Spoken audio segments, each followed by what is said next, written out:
Welcome to the Thought Brothers. Today is the last day of February. I'm Gary Johnson, aka Mr. Producer. Before we start, I want to give a shout out to the chosen one who basically gave us some free publicity, and we're going to have a few more eyeballs on the show as a result. So, really appreciate that. Big shout out. Mr. Bill, you are up. You know how we roll. You got 10 minutes in the cage. No, Carlos, the banker man. The banker man. Hey, man, whatever you say. I'll be all right. You got 10 minutes in the cage. The clock starts now. All right, guys. Hey, look, Gary, Mr. Spivey, CJ, good to see you guys this week. Hey, man, with it being February 28th, I just want to say happy birthday to all the people born on February 28th and all the ones born on February 29th, because they only get a birthday of every 5 years or something, something like that for the leap year. But with it being the end of February and it's being our last show in February, I wanted to make sure we gave some great shout outs. We talk about a lot of sports, and I wanted to make sure we gave some shout outs to really talk about the greatest athletes. When you think about the greatest athletes of all time, and you think about the greatest Black athletes of all time, a lot of times we talk about people who excelled in one sport. Somebody was the greatest in boxing, the greatest in basketball, the greatest in tennis. But when I think about athletes, just me, and I'd love to get you guys' thoughts on this, okay? I think about athletes who played multiple sports. And, when you get to the professional level, you generally, unless you're one of a couple people we'll name today, you generally only play one sport on a professional level. But if you go back to their college, you can see how many sports they played. And this would tell me what type of great athlete they are. If you're talking about great athlete, not the greatest basketball player, but the greatest athlete. So I want to really zero in on four guys, and I want you guys to really give me your opinions on this, because I think these four guys are definitely worthy of being considered the greatest athletes, and of course the greatest Black athletes as well, but this is the greatest athletes in general. Some people will be upset because their favorite person is not on here. But again, these Black athletes transcended everything because they played more than just one sport in college. And even though, and a couple of them played more than one professional sport. So that already gives you a clue. But let's start with the innovator, the man who got it all started for all Black athletes. Come on, man. How we going to have Black History Month and not talk about Jackie Robinson? It can't happen. Number 42 has got to be there. Jackie Robinson, I want to read this, wasn't asked to break the Major League Baseball color barrier because he was the Negro League's best player. Okay? Others were more talented. Robinson was chosen because he had the temperament to handle the hostility he'd face from opponents, fans, and even some of his teammates. This gentleman, Jackie Robinson, had a stellar baseball career that ended up landing him in the Hall of Fame. But when he was in college at UCLA, Robinson was a 4, not 3, not 2, 4 sport letter winner in football. How about that? You didn't know that, right? Football, basketball, track and field. Does that qualify for 5? And baseball. So how about that? Just getting it, and I'm going to go through the 4 athletes and turn it over to you guys, because I think you'll have plenty of comments, right? I think that what makes Jackie Robinson also great is his leadership off the field as well as on the field. You can be a journalist, you can be a sports writer, you can be a team president, you can be a coach, you can be a player, but what you do off the field will define you in the long run, okay? So when people look back on your career, they're not, like John Thompson, the great coach, said, I'm not worried about who started or how they started. I'm worried about who they are and how they finish. So I think people watching this should be really aware of how they end their careers, what people will remember them for. And I think people like Jackie Robinson really set the stage that, he was a baseball player, but he was also a civil rights leader. He did a lot for the Black community to represent. And maybe the best thing he ever did was not just quit on baseball after a season or two because he was catching hell.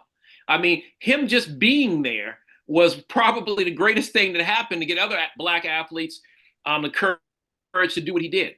Now, I'm going to go through the 4 and come back because I want to make sure we're covered. All right. With that being said, how are you going to have Black History Month And you know how much I love football. You know we're going to talk about Jim Brown. Come on, I know Mr. Spivey got the stories with the ice pack and wrap them up and let's get it going. Let's do it. Come on, man. He's like Black Superman. Jim, and he made one of the funniest movies ever. And I'm gonna get you sucker with that Rib Shack scene. Come on now, and the Bunyan. So, but Jim Brown, man, legend on and off the field, civil rights leader, movie star.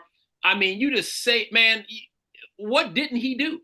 And it says Jim Brown was in a category of his own, lettering 10 times in 4 sports: football, lacrosse, basketball, and track at Syracuse University.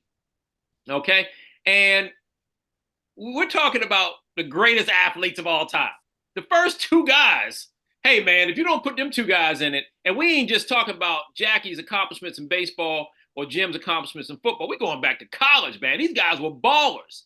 They weren't just great at one sport. They were great at 4 sports. All right, come on now. So you know where we got to go from here. We're going to bring the 80s and 90s into it a little bit before I turn it over. And come on, man. If you know what I know, then you know Bo got to be on there. Bo got to be on there, man. Come on. Bo Jackson, man. Look, his name is Vincent Edward Jackson. Okay, we call him Bo. All right, everybody in the South got a nickname. Bo Jackson, man, was the epitome of athlete. I mean, he did everything he did was well. He has the greatest promotion through Nike ever with the commercials. Bo knows. I mean, he showed up on a hockey rink with Wayne Gretzky, and Wayne Gretzky was like, come on, man, no. Come on, man. I mean, Bo knows everything. Bo was an all-star in college. Now, I will say this. Bo, he only played 3 sports in college, man, compared to the other guys. Obviously, football, obviously, baseball, and obviously track and field, okay? Track, he had speed that was unbelievable. For a man to be his size, he could just burn it. And I think that when he is still to this day the only professional athlete to become an all-star in 2 different sports. You know, he didn't just play baseball and football. He was elected to the Pro Bowl in the NFL at least once, and he was elected to the Major League Baseball All-Star game at least once. I didn't get the stats on how many times, but he is still the only athlete to be an all-star in 2 sports. So with that being said, we got to go to the man who made all the headlines from past season, not for playing, but for coaching. Come on, man. You know we got to talk about Coach Prime. Come on, Coach Prime. His middle name is Lewin. I think that's what it said. Deion Lewin Sanders. Incredible, my brothers. You know, prime time Sanders. Oh, my gosh. Hold on. Sanders. And please excuse me on that. I'm so excited, man. I think that was Deion calling. That was Prime calling you. That might have been Prime calling me with the sunglasses on. You know, and he's like, man, I'm watching the show. I'm streaming the show live. Anyway, Sanders displayed his incredible athletic ability by lettering in football, baseball, and track during his years at Florida State. And I think what that says about Deion Sanders is, yes, he had unbelievable speed.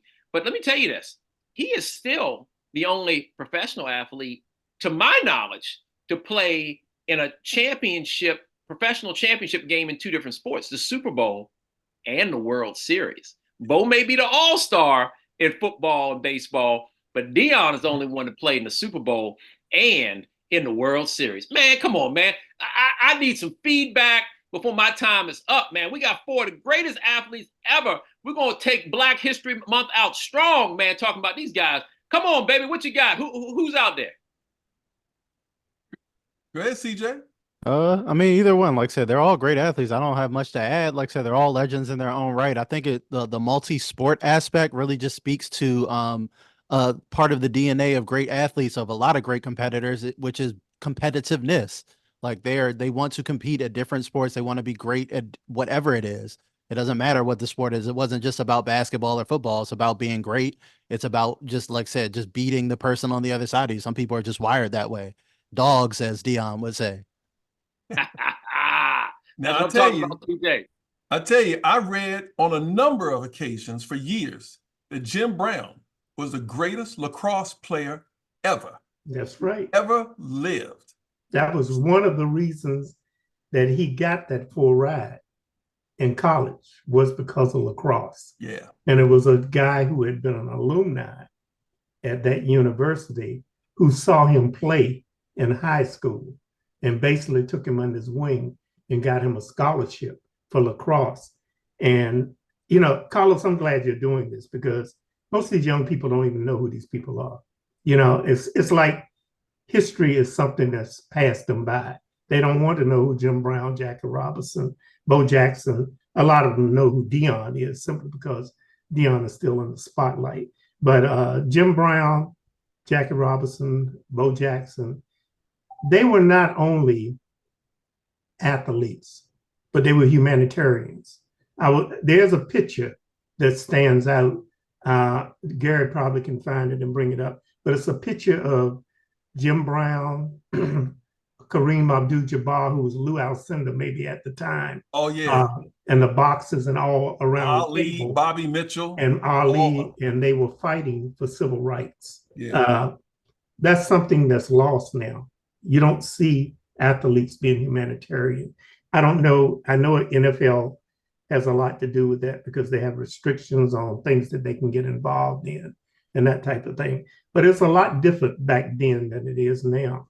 And I just wanted to point out they were not only athletes, but they were humanitarians.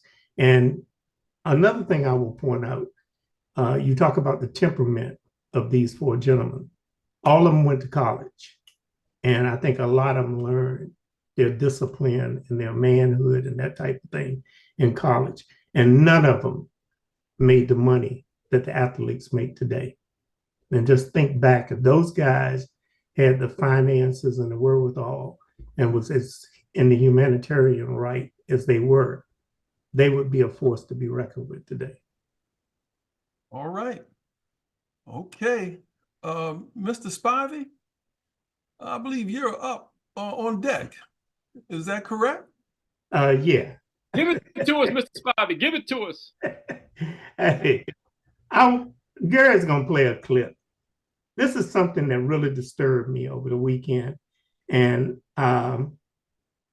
it troubled me to believe that someone would, I guess, sit down and listen to what you're about to hear and applaud it in certain arenas. Gary, go ahead and play the clip. In South Carolina, former President Trump spoke at the Conservative Federation We can hear it. Gala on Friday. And here is some of what he told the audience. Can you turn the volume up? It's so bright in my eyes that I can't see too many people out there. Gary, can you turn the volume up?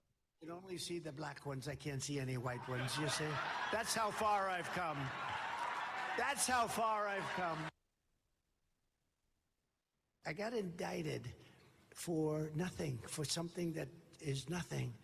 They were doing it because it's election interference. And then I got indicted a second time, and a third time, and a fourth time. And a lot of people said that that's why the black people like me, because they have been hurt so badly and discriminated against. And they actually viewed me as I'm being discriminated against. It's been pretty amazing. I'm being indicted for you, the American people. I'm being indicted for you, the black population. The mugshot, we've all seen the mugshot. And you know who embraced it more than anybody else? The black population. It's incredible. You see black people walking around with my mugshot. You know, they do shirts and they sell them for $19 a piece. It's pretty amazing. Millions, by the way, millions of these things have been sold. Yeah, so Rev, yeah. My God. Curious, Rev. I don't know. I mean, I suppose we could do a poll of black Americans and ask whether they are more likely to support somebody because they stole nuclear secrets from the White House. They stole secret war plans against Iran. They lied to the FBI about having those nuclear secrets and secret war plans, lied to the FBI and the Justice Department about having classified documents hidden in their beachfront resort. I mean, maybe black Americans relate to that. I don't know. I wouldn't think they would. Do they relate to Trump telling his IT director to destroy all the evidence, and now the IT director testifying against him, or to maintenance people to flood the room where the IT department is to destroy all. I just don't know. Boy, it does seem like a stretch, doesn't it, Rev, to think that Donald Trump doing all of that and illegally paying off a porn star, according to the Manhattan DA, and trying to foment a riot on January the 6th. I'm not so sure, Rev. Help me understand. Why would Black What's the Americans connection? relate to Donald Trump there? I don't understand the connection. Well, first of all, let's be clear. Donald Trump is using the stereotype of blacks being criminals, and therefore we would gravitate towards somebody in a mugshot. He's in a mugshot for trying to interfere with an election. Blacks were arrested to get the right to vote. That's what the marches were about. It is the epitome of an insult also when you think of the fact that it is a black man that is prosecuting him in Manhattan, Alvin Bragg, a black woman in Georgia, a black woman, the New York State Attorney General Letitia James. So he's saying that black people would relate to someone indicted for trying to undermine the elections by blacks, but we would go with him rather than them. The other part of this that is so amazing is Donald Trump himself has been part of these kinds of unfair prosecutions of blacks. It was he that took out ads in newspapers calling for the death penalty of 5 young black and brown boys of raping a white woman in Central Park who went to jail falsely. It was later proven they didn't do it because of DNA. Donald Trump said no, punish them anyway. So all of a sudden, I've been in this movement for 40, 50 years. I've never seen him stand up for blacks that were treated wrong by the criminal justice system. But now he's a symbol of being persecuted. He's being persecuted by black prosecutors, a black woman judge in the federal court in Washington, D.C., and any shameless blacks that are standing there applauding him needs to check the facts. Okay, when I saw that, it really just appalled me. I meant the guy's misogynistic, and that is probably one of the most racist things I've ever seen. And so what I want to do right now in my time, I want to get each of yours opinion on what you think a Trump presidency is going to look like for Black people in 2025. Well, I'll give it to you straight. And I want realistic, not no Chris Rock or none of that. I want to get your idea of what you think the presidency is going to look like. All right.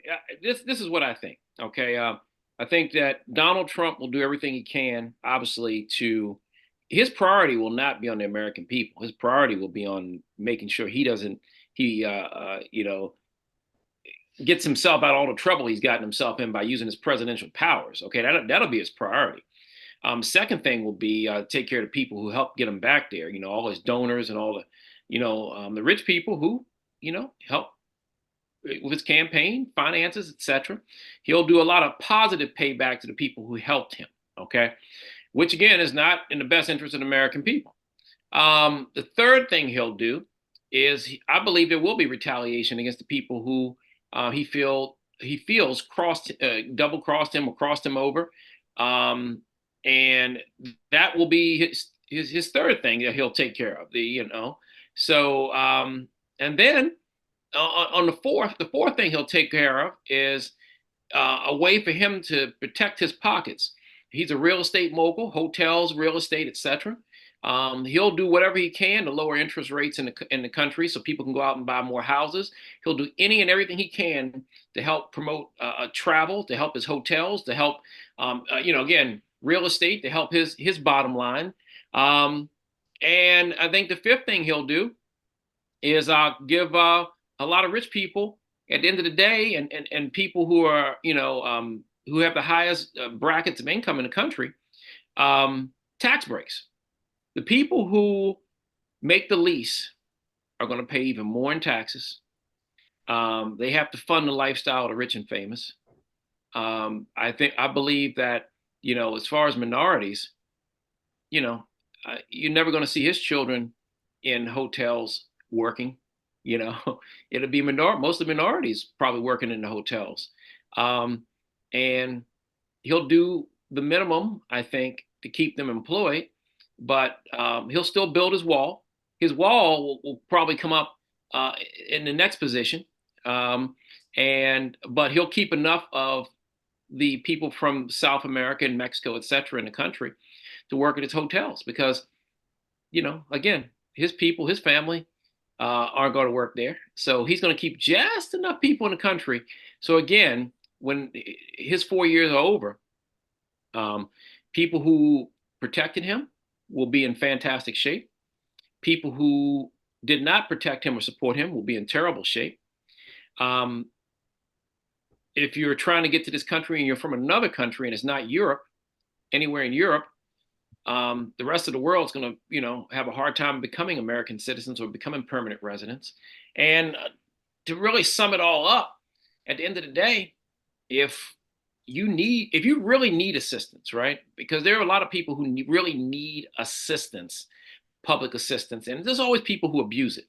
But the bottom line is, if you don't get up and work real hard and do what you need to do, if you don't do what you need to do to get to the next tax bracket, you're going to be in trouble because the lowest tax brackets are going to suffer.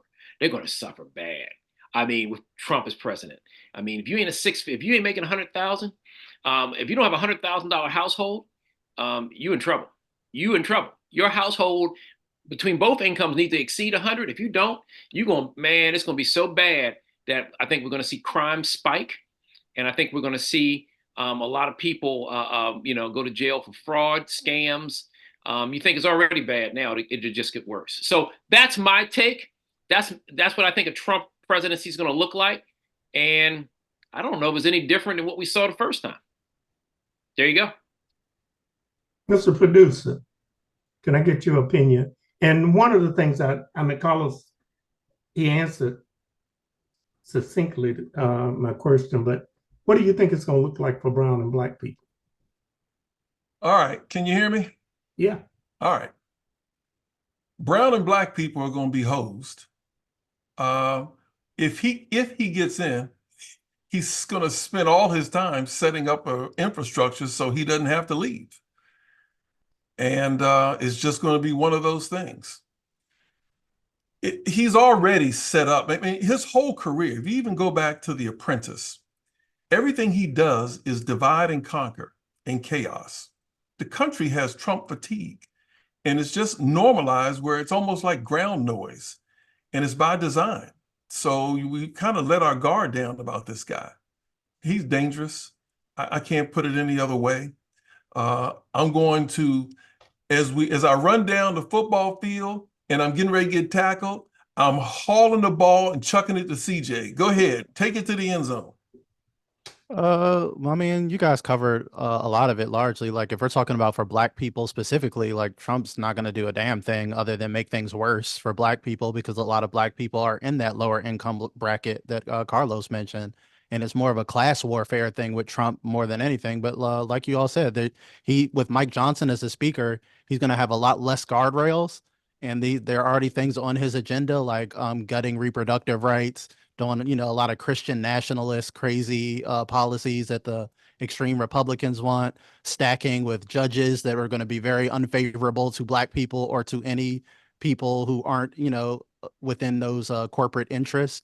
So it's like Carlos mentioned, largely like the first President Trump term, but worse, and with less guardrails and with less checks and balances on them, which is absolutely terrifying. So yeah, and all in all, the Republican Party, specifically for black people, doesn't offer anything. They offer just, platitudes. But yeah, it's definitely an extremely dangerous situation we're looking at, with the lack of accountability and guardrails and things that and the retribution, as Carlos also mentioned, that Trump wants from his political opponent. So yeah, disaster and on all accounts that a Trump presidency would be. Well, one of the things, I don't know if you all heard recently, just, I think today, the Supreme Court agreed that they're going to hear Trump's motion for immunity. And to a lot of people, that probably doesn't mean a whole lot.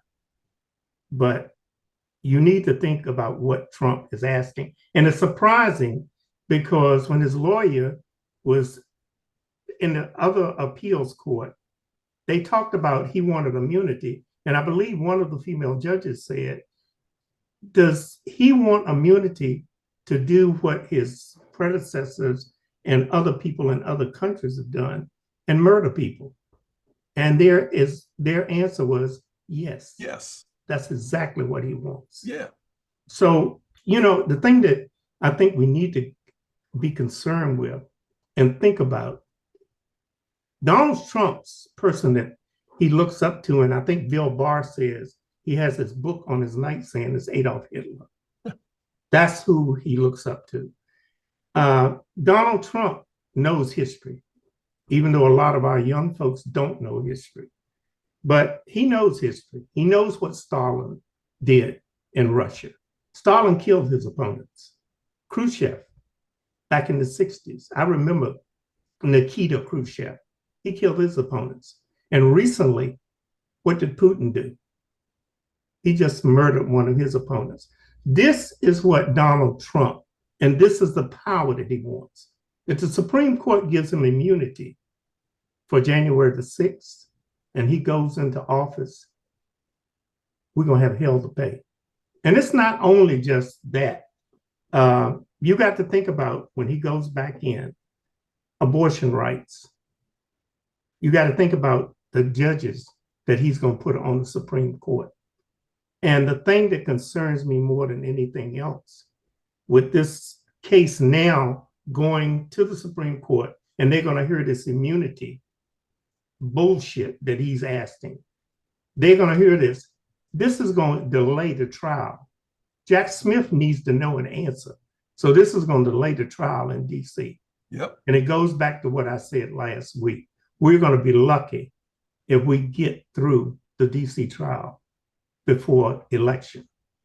And so I wanted to spend my 10 minutes talking about this, because this last thing that you saw, or the clip that you saw, it was regarding the Black Conservative Federation. That's where he was speaking. If you go back and take in your leisure time and listen to that speech, he didn't talk not one thing about policy, not one thing about foreign policy, not one thing about abortion, not one thing about immigration. He talked to a group of Black people, and he talked to them in a language he thought they could understand, and that he compared his misogynistic self to a criminal. And that's my time. Just to add to that before you wrap up, I don't know if you saw the camera feed from that actual political camera conference, but when they panned that camera over and flipped it around, that wasn't a lot of Black people in that room. There was a whole lot of white people in that room. There wasn't a lot of Black people in the room, and I agree. I recall that, and one of the people talked about it. But as I said, to me, it was a sign of what is that? His niece calls him a misogynistic, narcissistic person. Yeah. To speak, he was speaking to the people in the room, but he was speaking to Black people in general. Yeah. And any Black person, I think, who votes for him, that is what you're going to get. And I think he was disrespectful, because I think any presidential candidate, Nikki Haley, Biden, or anyone else, would have never stood up and talked to Black people in that manner. Hey, look, I want to applaud all you guys too. You know, when we're talking about a serious subject like this, I think it's really important that we stick to facts. And I think all of us, you guys have done a really great job sticking to facts. You know, when we think about when people want to try to get their point across, including Trump, sometimes he just says outlandish things. People say outlandish things and take personal shots at other people when they feel like they've lost. Someone once told me that, okay? And they feel like that's the only way they can gain ground back is to take shots at people, okay? So usually what happens to those people, It's usually what happens with like John Thompson said. You know, we're not worried about how you started. We're worried about how you finish. And their finishes usually aren't too good. So this story is to be continued with Trump. We'll see what happens. Obviously, Supreme Court agrees to hear Trump's immunity claim setting arguments for April. I don't believe in this case, I don't believe his day will be due in April. I believe that somehow he'll get the immunity, something to happen. They'll delay it until his 100th birthday. I don't know. But I do believe at some point when history's all said and done, it won't be the legacy that he wants to leave. Okay. CJ, you're in the box. All right, so we'll segue to the reason that Donald Trump is leading in the polls right now, which is Joe Biden. We'll pivot to the Democrats. We had a primary in Michigan. Over 100,000 people went out to vote uncommitted and not vote for Joe Biden, even though he's the only candidate for the Democrats, which was Michigan has a large number of Muslim and Arab voters in it. So this was their message to, could you stop blowing up our family members? Or, you know, you can't have our unconditional support, even though we don't like Trump either. It wasn't a vote for Trump. They didn't go out and vote in the Republican primary for Trump, but they're begging the Democrats to make a policy change, which would, you know, help him beat Trump. Because I would rather not throw the country away for Israeli politics and throw our country away and our democracy to give it to Trump over Benjamin Netanyahu and his genocide campaign. So again, I think it goes back to this was a big issue on CNN last night as well when they were covering this primary, because they couldn't understand why these issues are linked. Like, you're probably wondering why I'm talking about Gaza every week when we have these domestic problems, because this specific issue is making Biden extremely vulnerable in the swing states that he needs to win to be president. So we do not have a Donald Trump presidency.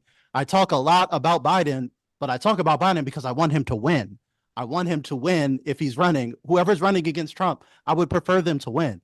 So, and for Biden to win, he has to listen to his voters, which he is refusing to do, which is the whole thing in Michigan. 100,000 people coming out to protest vote you is not a small number in a state that you need to win by a very narrow margin.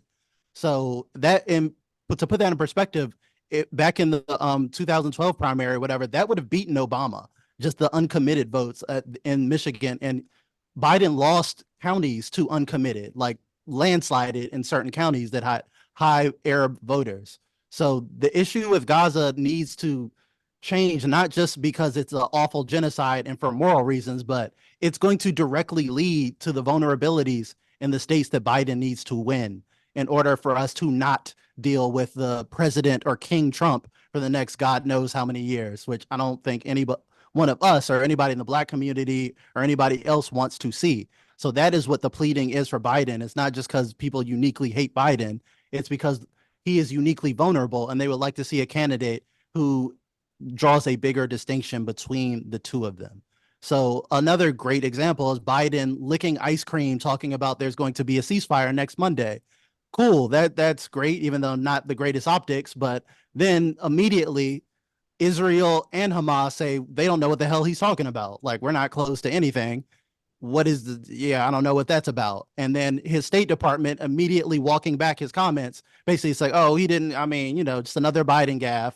Don't worry about, like, that's not helping right now in a situation where you're bleeding support right now in a very crucial time where, again, if all of democracy is on the line, I would like to see a stronger defense than Joe Biden. That is just where we're at. And again, it's not just me. You can ask the voters of Michigan.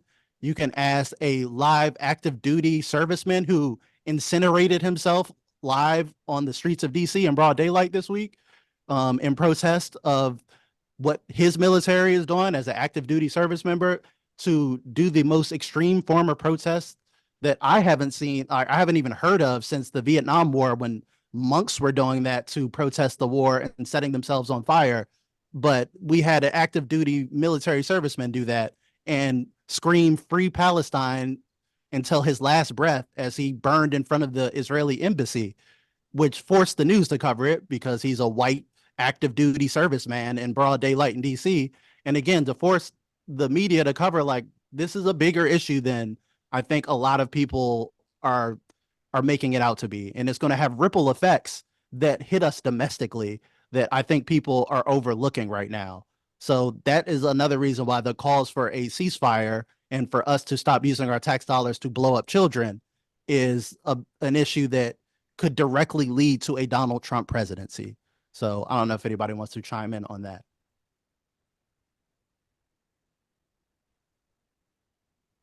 Or not. I can keep going.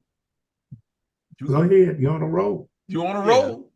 So again, those two issues they're fundamentally linked, and it's easy to say that there's nothing Biden can do, but there's a lot he could do. You could reverse your foreign policy position on this one issue. That could help a lot. I mean, there's a lot of things that could help him do a lot better on the election coming up, but if he makes it, because there is a lot of talk. I mean, I have spoken to people that I know work close to the White House and close to them that they are now panicked about Biden and his gaffes, his inability to communicate, and to come across as a clear leader.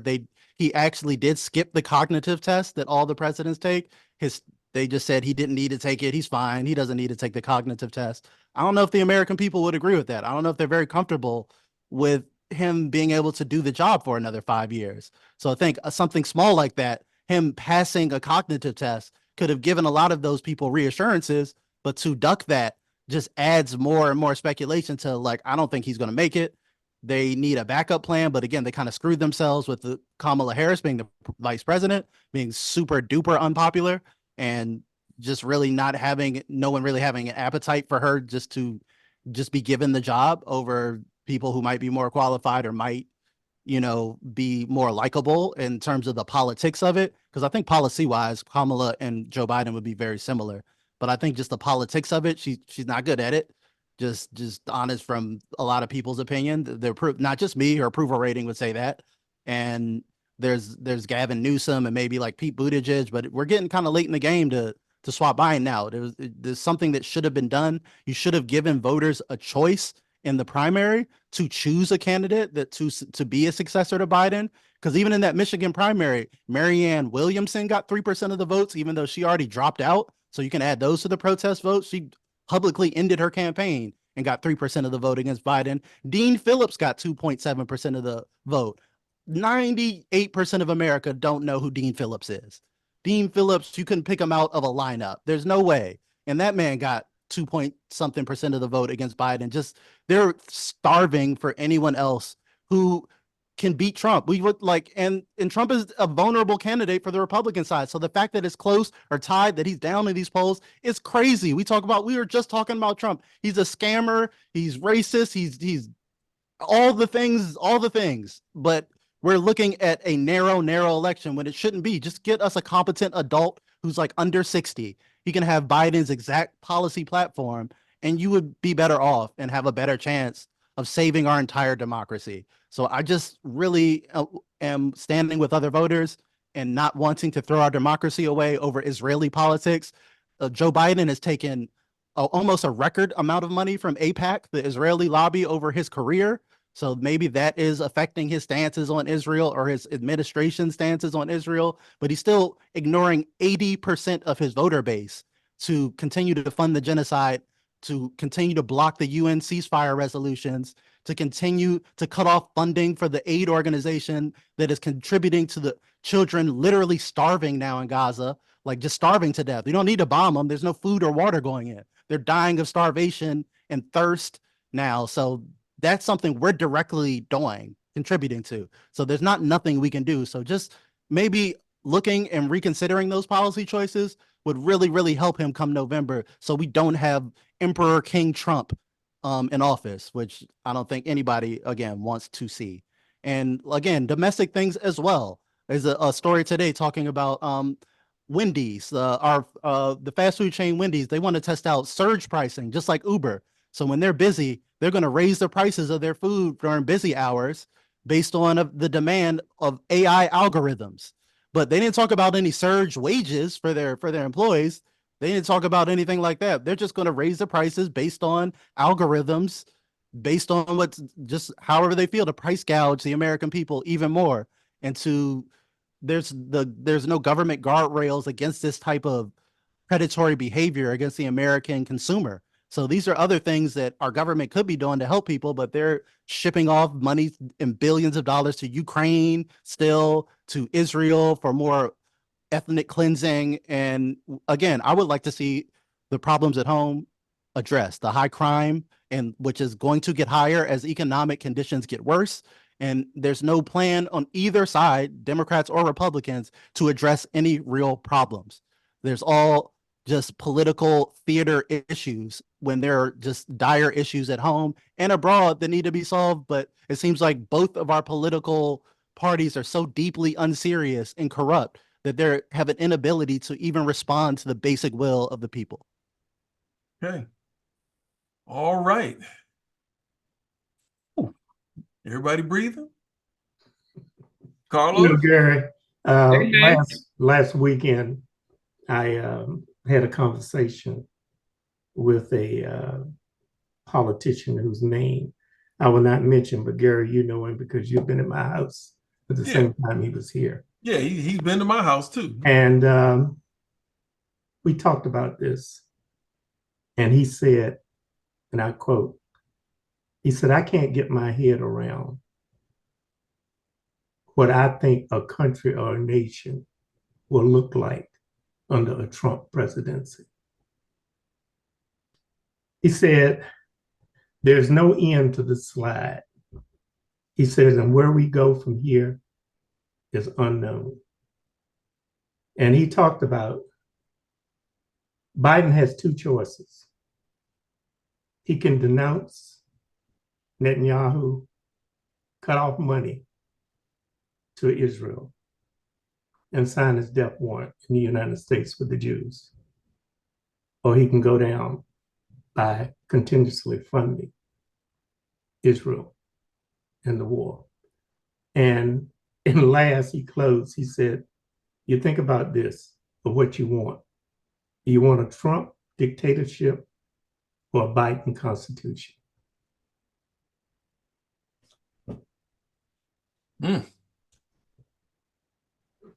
Banker man, you got anything? Yeah, man. I'll tell you what. I still want to end on a positive note, but I'll start with this. I think that what we have to do is obviously make the right decision for ourselves, and I think that decision, needs to be to just vote for Biden. I mean, vote Democratic. Let's get Biden back in there. Trump was never a politician. He had 4 years of political experience as president, which wasn't the greatest. So I think we just vote for Biden. If Biden, has health issues because of his age or whatever the case may be, then Kamala's going to have to just stand up and be president until 2028. That's basically what we're looking at, right? I mean, hopefully Biden can keep himself in good enough shape, but if he can't, then we got to roll with the vice president. Give Kamala a chance, and if she either does great and she'll get reelected in 2028, or she'll do terrible, and we will have actually all new candidates that won't be Trump or Biden. And I think it was definitely a bad look for the commander in chief to have one of his military personnel incinerate himself this past week. That's definitely a bad look. So I think that there's a lot of people who are career politicians and career military people and all those good government positions down there. They need to think of something to make the American people feel a little bit better about what's happening in the world today.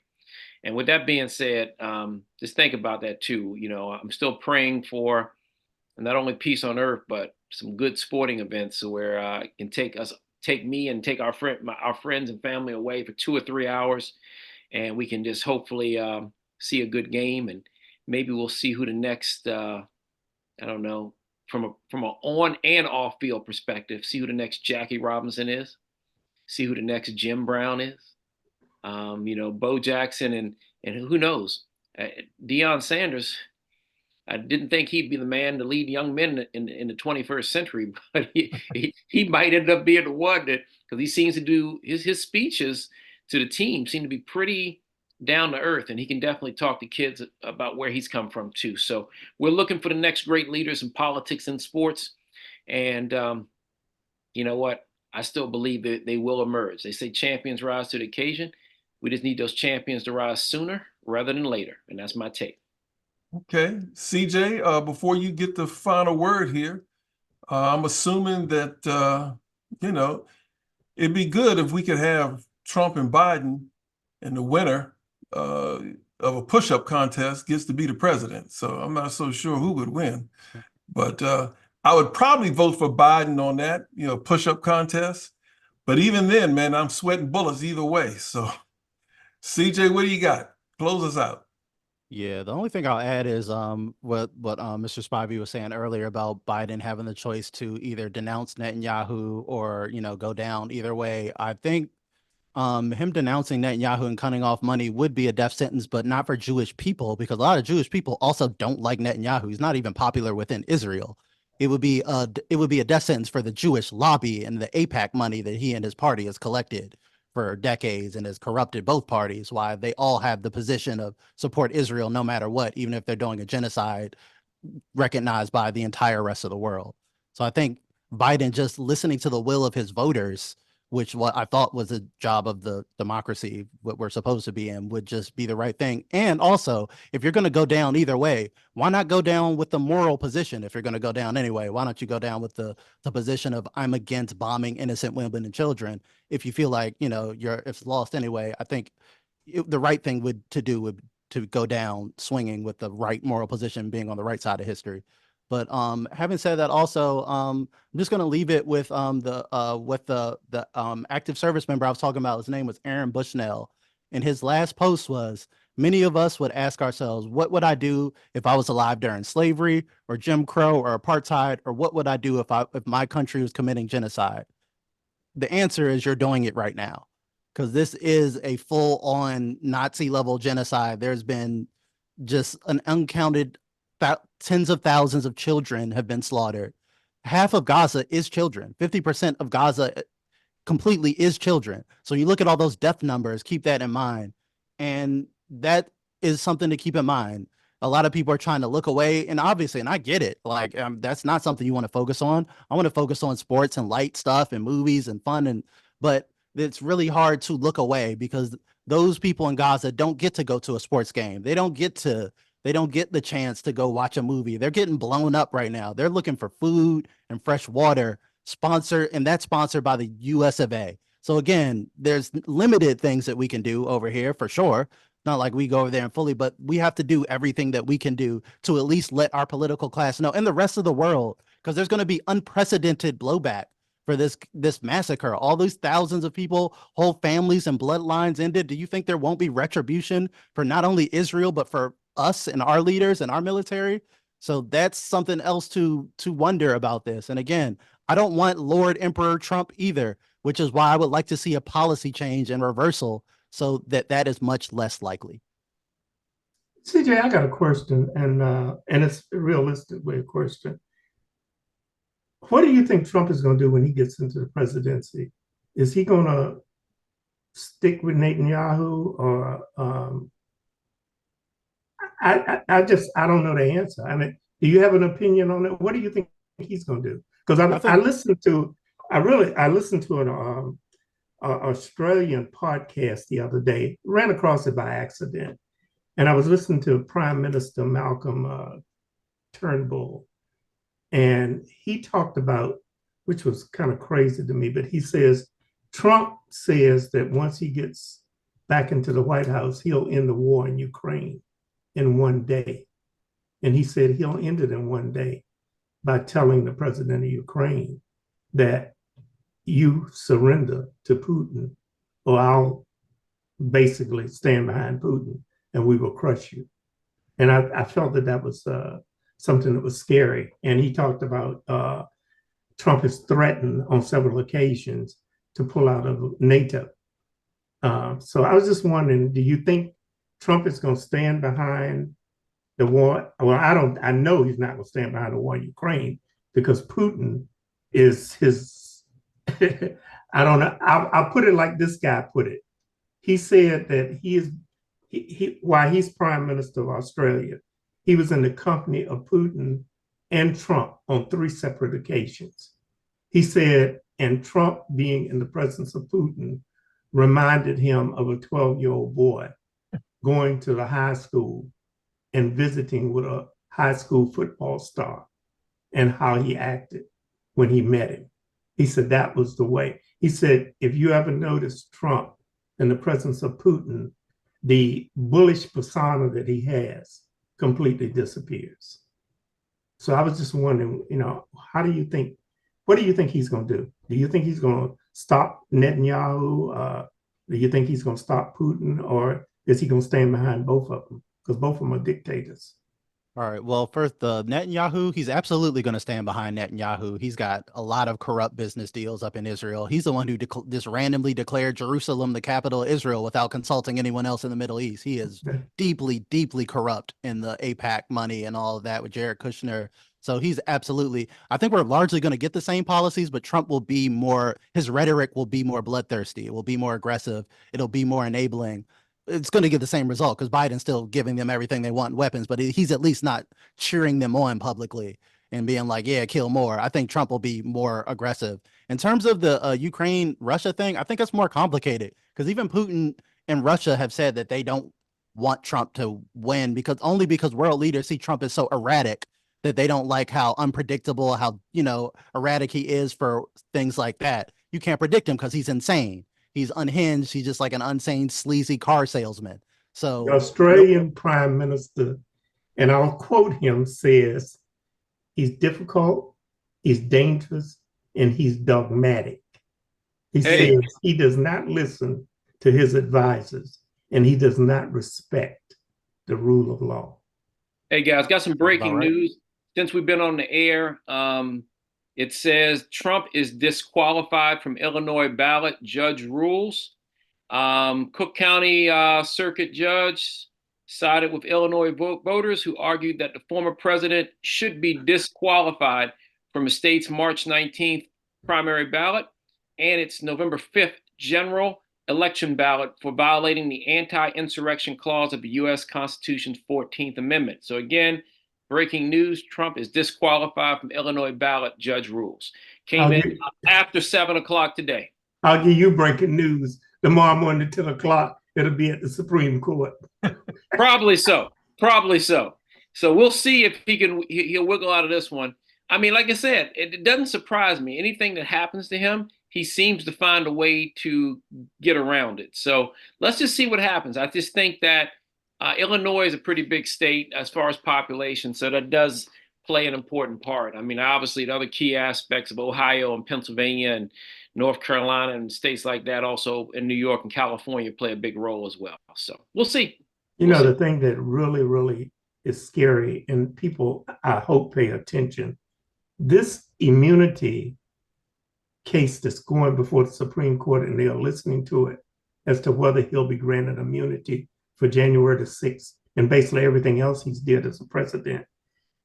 This is a very, very important thing, because if he gets that immunity, he'll be able to go after anyone who has crossed him once he takes over in the White House. Yeah. Yeah, it's tough. All right. CJ, any final thoughts? Is that it? Yeah, that's pretty much it. Me. Hey, look, people, you watching this show, we got a couple new eyeballs here. Now you know why they call us the Thought Brothers. That's why the show's named the way it is. If you don't have anything walking away to think about from this show, you ain't been listening. Until next time, we are the Thought Brothers, and we're out of here. Take care, everyone. Good night.